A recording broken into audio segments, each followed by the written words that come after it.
Thank you for tuning into this recording on the women's rights movement in the United States. Now, as I mentioned before, this is a shorter portion of the AP Gov curriculum, so we're not going to spend a ton of time on it, but you need to know some of the basic ideas, basic events, and some of the big laws that were passed to promote women's rights. Now, the women's rights movement's kind of been around since the foundation of America.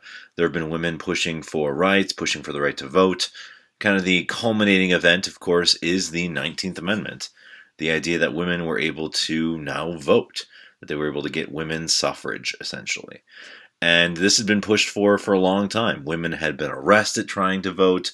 Women had been rallying and organizing, trying to get their chance to vote. And the 19th Amendment becomes the kind of the epitome. They're able to finally cast their vote. And this ability to vote will allow them to weigh in on more political decisions.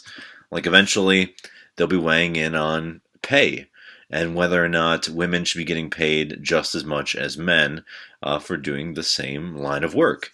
And the Equal Pay Act of 1963 is kind of the first step in trying to equalize pay in the United States.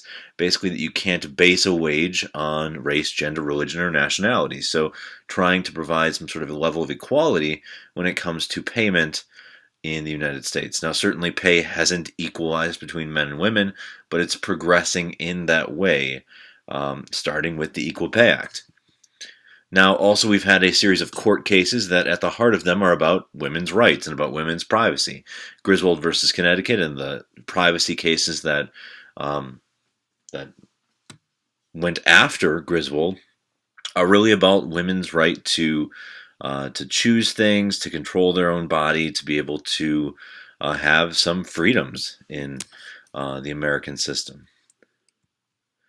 Now, of course, we also have laws like the Equal Employment Opportunity Act, which is all about ensuring that people are getting hired, not necessarily based on their race or their gender, trying to get those factors not included in why people get hired in their place of work.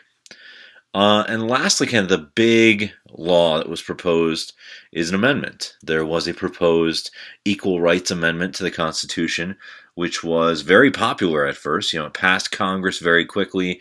It passed a bunch of states very quickly, but it met up with some opposition from men, but also opposition from some women, arguing that they didn't want to necessarily give up the status they had maybe in society. Certainly many women may have valued their status as women and didn't want necessarily a perfectly equal system. The Equal Rights Amendment would have essentially ended any discrimination between men and women. So, for example, women would have been basically required to be included in the draft. If men are to be drafted, then women would have to be drafted as well. So it would be balancing out even some things like the draft that are still controversial to this day, where you still have some politicians pushing for the opposition. So what ends up happening is the ERA doesn't actually get approved. It passed Congress, it went to the states, and it does not pass the states in time. Congress has created a time limit, wanting to get the amendment done fairly quickly, and if it wasn't going to pass the states, it wasn't going to pass at all. So at this point in time, the ERA is not passed into an amendment. It does not become law. Now, this doesn't mean that the women's rights movement is over either. Certainly since the 70s, we've seen different developments in different realms, a lot of it having to do with trying to get equal pay, a lot of it having to do with trying to get more women in Congress, more women in government.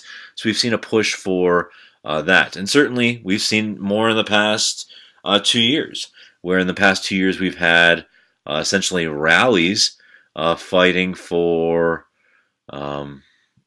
women's rights, fighting for acknowledging women as a part of our political society. So you've seen these rallies in the Capitol pushing.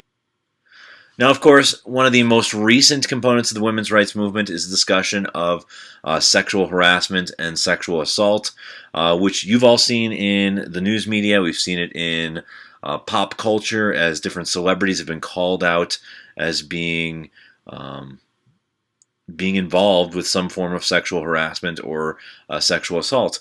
And really this is once again kind of a new evolution of the women's rights movement, where we have people sharing their stories, wanting some sort of justice in a system that hasn't necessarily provided a lot of justice for women in the past.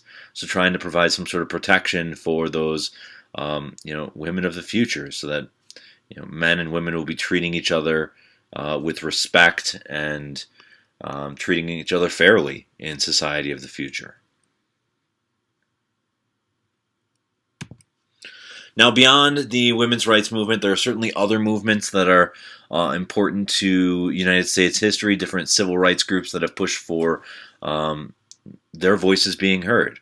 For example, Native Americans. If you listen to the podcast about Native American rights, you would have heard about how there was basically a movement throughout much of the U.S. Native American history to just be recognized as people, to just be recognized as having some level of rights in the United States. And over time, Native Americans have developed a lot of rights. They've developed citizenship. They've developed what is basically called tribal sovereignty, the idea that each tribe has control over their own territory. They can negotiate with the federal government, but essentially they're not considered under the state government in many ways. So they have their own law enforcement and basically run their reservation in a little different way than the state can. So the federal government has allowed for Native Americans to have more control over their land, more control over what happens in their realm. Now, Asian Americans have also dealt with their own discrimination in the past, a lot of it having to do with immigration, where there were times where the United States government established quotas restricting immigrants from specific Asian countries, not wanting to allow certain quantities into the United States. And of course, Japanese internment becomes kind of a blemish on Asian American history in the United States, which we talked about. The Korematsu versus the United States case in previous units. Of course, you have Hispanic Americans, which you can see some of the major civil rights discussion right now. Look at DACA, look at discrimination cases.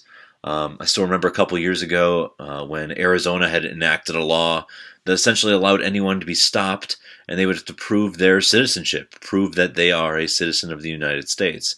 And this led to a lot of people being kind of targeted for the way they look, and people being pulled over and asked to identify themselves as an American, to prove that they're an American. And this led to court cases seeking to protect Hispanic Americans from being constantly bothered or harassed by people asking them if they are citizens.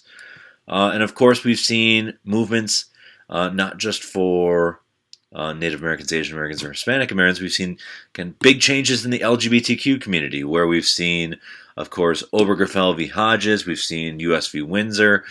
We've seen adoption rights open to gay and lesbian couples married in the United States.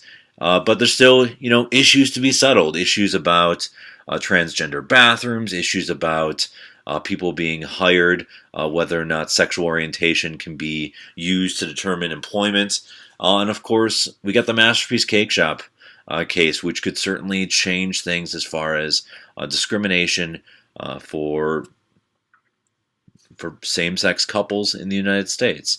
So some things are still left undecided, like the cake shop, like DACA. There's things still in the air that we will see what happens. Certainly in the coming weeks and months, could be some major changes to these policies and laws. Otherwise, thank you for tuning in. I hope you found some of this very informative. Have a great rest of your day.